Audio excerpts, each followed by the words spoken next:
Bonjour et bonsoir. Buonasera a tutti. La domanda di stasera riguarda l'Immacolata Concezione. La question de ce soir concerne l'Immaculée Conception. Voilà, alors ça c'est un thème, on va dire, brûlant d'une actualité éternelle, si je puis dire. Questa tematica brucia di una attualità éterne. Et là, je pense qu'il faut faire la distinction entre différents niveaux.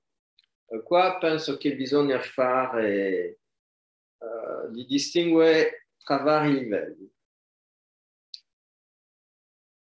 Si vous voulez, le christianisme a des ancêtres, bien sûr, il christianismo ha antenati, et notamment avant le IIIe siècle, eh bien, c'est le culte de Mitra qui avait la prévalence en Occident, dans l'Empire romain. E fino al III secolo, il culto di Mitra che aveva, diciamo, la prevalenza nell'impero romano, e Mitra était né d'une vierge. E Mitra era nato di una vergine.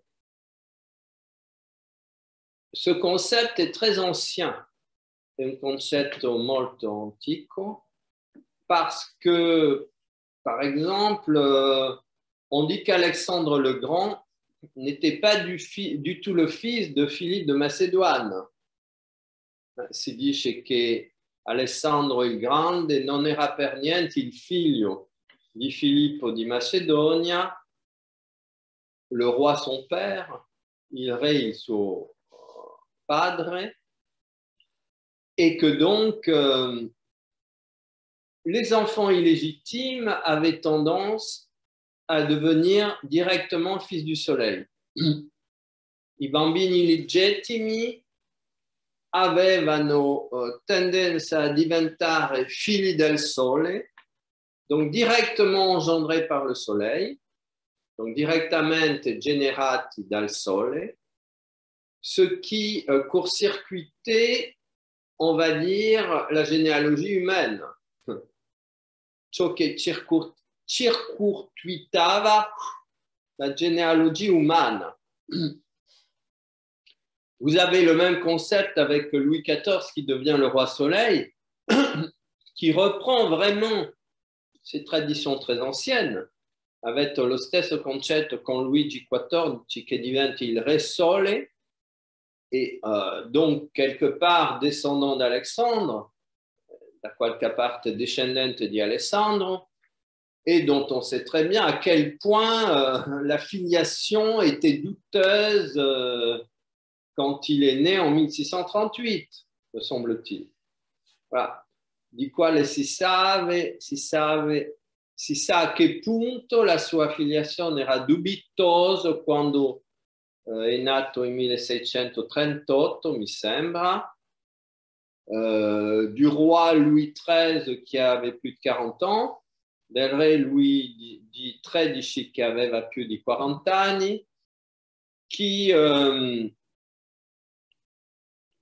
était marié depuis au moins 20 ans, che era sposato da almeno 20 anni, sans grand résultat sur sa descendance, senza grandi risultati sulla sua discendenza, et dont il se disait fortement que les femmes ne l'intéressaient pas beaucoup, e di quale si diceva dappertutto che le donne non interessavano molto.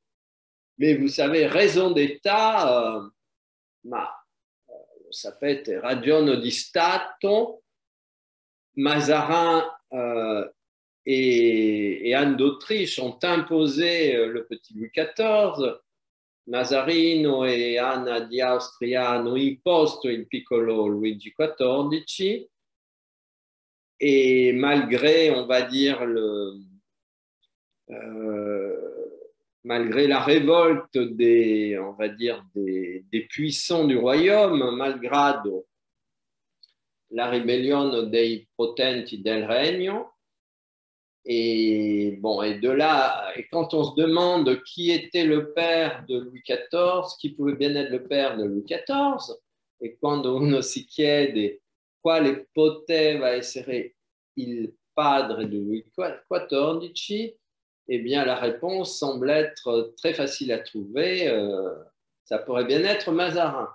La risposta era abbastanza facile da trovare, potrebbe essere Mazarino, qui avait une relation extrêmement étroite avec la reine-mère, qui avait une relation extrêmement stretta con la regina madre.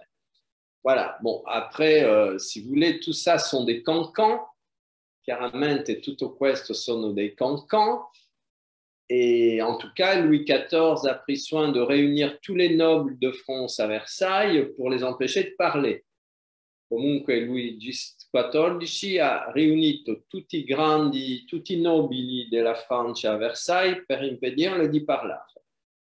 Comme il a vécu 72 ans et qu'il a enterré tous ses contemporains, comme ha vissuto 72 anni e che ha interrato tutti i suoi contemporanei, le résultat c'est qu'à sa mort, plus personne n'osait dire ça, n'osait dire que c'était un bâtard. Il risultato che alla sua morte nessuno osava ancora dire o si ricordava che era un bastardo. Alors, si vous voulez, nous sommes dans une très, très ancienne tradition qui reliait le souverain au soleil. Siamo in un'antichissima tradizione che collegava il sovrano al sole, mais l'autre stratégie, quand on voulait le relier à la généalogie féminine, ma l'altra strategia quando si voleva collegarlo alla genealogia femminile, c'était d'en faire le fils d'une vierge. Era di farne il figlio di una vergine. Parce que là aussi, c'est le même phénomène, si vous voulez, de la filiation surnaturelle. Il y a deux façons d'avoir une filiation surnaturelle. Une, c'est avec le soleil, par la voie masculine, et l'autre, c'est avec une mère, une immaculée conception féminine de l'autre. Voilà, c'est les deux moyens. Voilà. Ci sono due modi di avere una filiazione soprannaturale. La prima è di essere figlio del sole e la seconda è di essere figlio, perciò in linea maschile, e la seconda in linea femminile è di essere figlio di una immacolata di un immacolato concepimento. Voilà, donc l'immaculée conception, ça peut être défini comme le fait de naître directement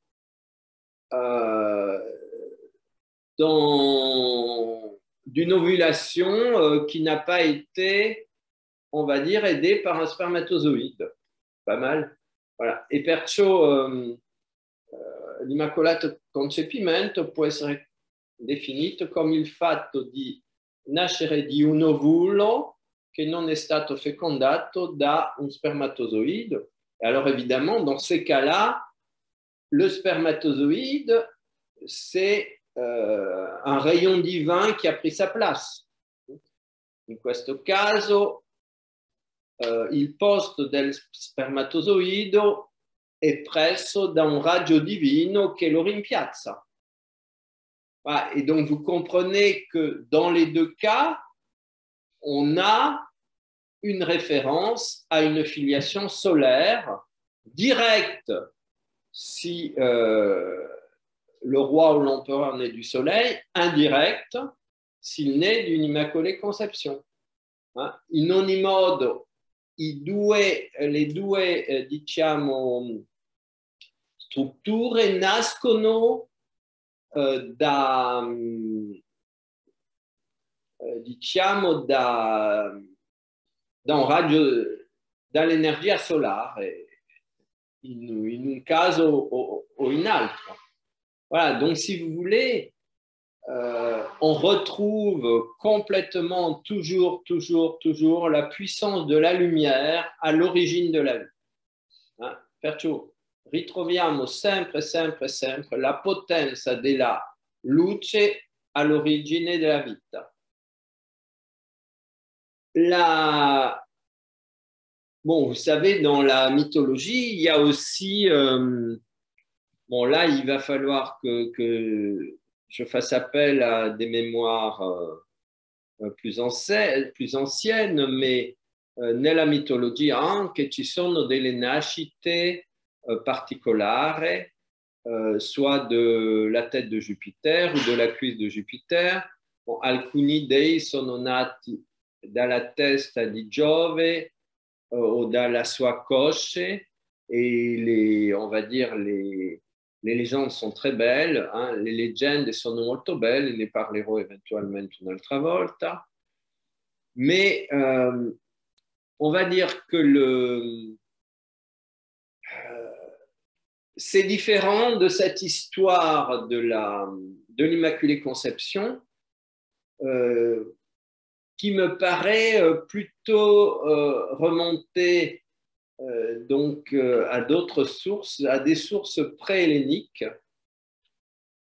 Et en tout cas, par exemple, je me souviens à Chucuito, au bord du lac Titicaca, il y a un temple à la fertilité, c'è un tempio alla fertilità.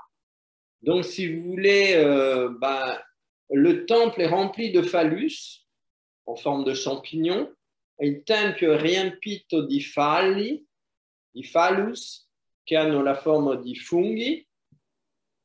Et donc, là aussi, les femmes qui voulaient avoir des enfants venaient d'abord se faire féconder dans ce temple par l'esprit avant de pouvoir donner naissance à l'enfant physique. Mais on retrouve bien ces étapes-là. Perciò mi ricordo che questo tempio al bordo del lago Titicaca, che è una meraviglia, è pieno di phallus in forma che hanno la forma più o meno di funghi, e le donne venivano pregare là o farci fecondare psichicamente in questo luogo prima, quando volevano avere un figlio, prima, dopo di essere fecondate dal loro marito. Mais vous voyez qu'il y a donc un symbolisme de conception psychique qui précède la conception physique. Ma vedete che c'è un concetto di concepimento psichico che va precedere il concepimento fisico. Et alors, on en revient à partir de là à l'histoire de Marie. Torniamo a questo momento alla storia di Maria. Et le pauvre Joseph, il n'a pas vraiment le beau rôle dans tout ça. Il povero Giuseppe non ha il ruolo migliore in tutto questo. Et il va être écarté. On peut supposer qu'il fallait que le nouveau prophète remplissent les conditions nécessaires à supplanter le prophète de Mitra. Si può supporre che il nuovo profeta doveva riempire le condizioni per poter superare il profeta di Mitra. Et ça a été très bien réussi et ha funzionato molto bene. Après, si vous voulez, on va dire, le concept d'Immaculée Conception dans le plan physique peut être remis en question fortement. Comunque il concetto di Immacolato Concepimento nel piano fisico è molto dubbioso. Mais ça cadre très bien au niveau psychique, ma funziona molto bene a livello psichico. Et si vous voulez, derrière l'Immaculée Conception, il y a tout le symbolisme de la pureté, de la virginité. Donc on peut quelque part remplacer Immaculée Conception par virginité, peut-être. Hein? Possiamo eventualmente rimpiazzare Immacolato Concepimento da virginità.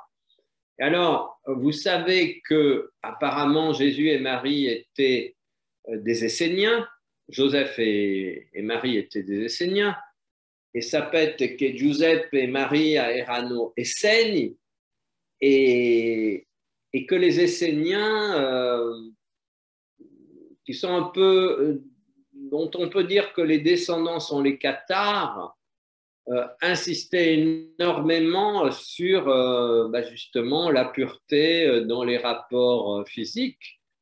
E si può dire che gli Esseni, di quali discendenti più vicini possono essere i Catari nei tempi consecutivi, insistevano su una grande purezza nelle relazioni. Si vous voulez aussi, dans le monde celtique traditionnel, à la fête de Beltane, un jeune guerrier très valeureux devait affronter à main nue le cerf sacré. Durante la festa di Beltane, autour du 21 juin, un giovane doveva affrontare il cervo sacro à mani nudi, ce qui veut dire qu'il était vraiment mis en état de transe totale, ciò che significa che era messo in uno stato di transe totale. Et donc, en état de transe, c'est l'univers qui agit à travers la personne qui est en transe. Nello stato di transe è l'universo che può agire attraverso quello che si trova in transe. Et c'est uniquement grâce à la transe qu'il pouvait avoir le dessus sur le cerf sacré, qui est un cerf, c'est puissant. E unicamente grazie a questo stato di trance che poteva avere il sopravvento sul cervo sacro, perché un cervo è più di potente. Et quand un jeune homme triomphait du cerf sacré, e quando un giovane trionfava del cervo sacro, à ce moment-là, lui était, on va dire, présenté une jeune Vestale absolument vierge.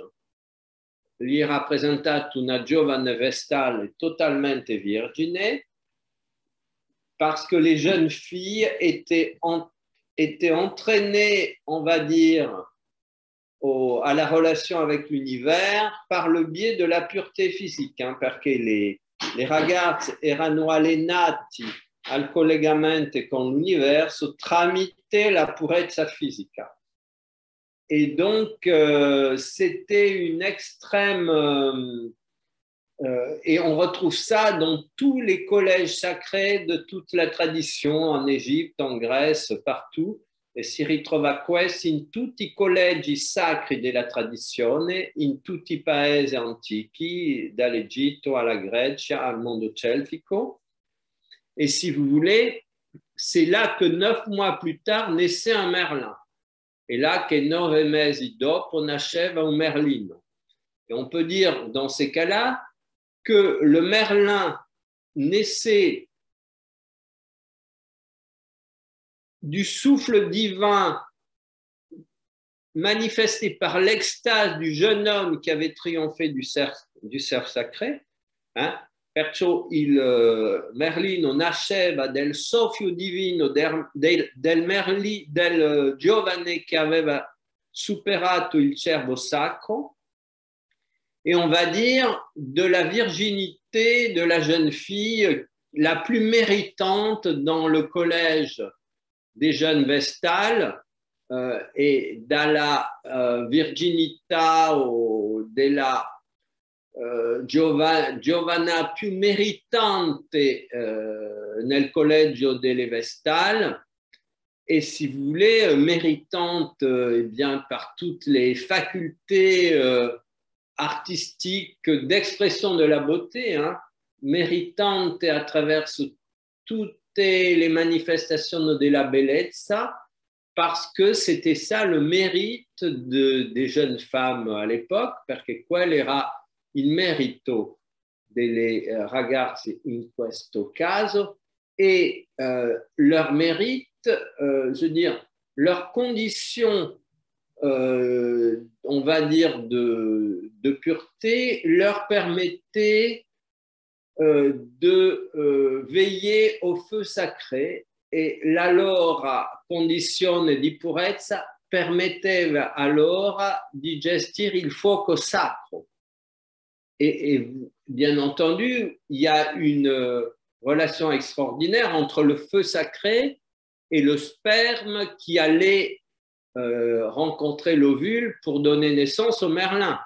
E chiaramente c'è un collegamento stretto fra il fatto che guidavano il fuoco sacro e che ha un po' la potenza del fuoco che del spermatozoide che andava a permettere di dare nascita al merlino. Voilà, donc si vous voulez, bon, personnellement, je n'ai pas beaucoup de, on va dire, de doute sur le fait que l'Immaculée Conception est une, on va dire, est un symbole, et c'est un très beau symbole. Per me è molto chiaro che l'Immacolata Concepimento è un simbolo molto bello, mais c'est un symbole de la pureté psychique, un simbolo della purezza psichica. C'est un symbole d'une âme immaculée, il simbolo dell'anima immacolata. C'est l'âme qui est immaculée, c'est pas le corps. Hein? È l'anima che è immacolato, non è il corpo, mais le corps d'une âme immaculée est aussi immaculé, ma il corpo di un'anima immacolato è anche immacolato. Le corps, si vous voulez, c'est la projection de l'âme dans le plan physique. Il corpo è la proiezione dell'anima nel piano fisico. Donc, si l'âme est pure, elle se projette dans un cœur pur, dans un corps pur. Se l'anima è pura, si proietta in un corpo puro. Si vous voulez, nous avons un symbolisme qui part toujours du haut vers le bas. Abbiamo un simbolisme che sempre va dall'alto verso il basso. Donc, en haut, vous avez le feu sacré. In alto avete il fuoco sacro. Le feu sacré brûle toutes les impuretés de l'âme. Il fuoco sacro brucia tutte le impurezze dell'anima. Et quand l'âme est intégralement pure, si en plus le corps est vierge, eh bien le corps est la résultante du feu divin, de la rencontre du feu divin avec la pureté de l'âme. Voilà, e perciò in alto abbiamo il fuoco divino che purifica l'anima e quando l'anima è totalmente puro e che è penetrato, adombrato da questo fuoco cosmico, il corpo è il risultato di quest'unione fra la potenza solare e la purezza dell'anima, e il risultato, se aggiungiamo la virginità, il risultato è l'immacolato concepimento. Voilà un peu comment je perçois cette, on va dire, ce magnifique symbole de l'Immaculée Conception. Ecco in che modo concepisco questo magnifico simbolo dell'Immacolato Concepimento. Voilà, et puis en allant, bon là, il y a plein d'autres exemples dans la mythologie qui ne me viennent pas sur le moment, mais il y en a, hein. E sicuramente ci sono un mare di altri esempi nella mitologia che non mi vengono adesso, ma ci sono tanti. Voilà, merci beaucoup. Vous pouvez, n'oubliez pas donc de vous abonner à cette chaîne et de liker la conférence si elle vous a plu.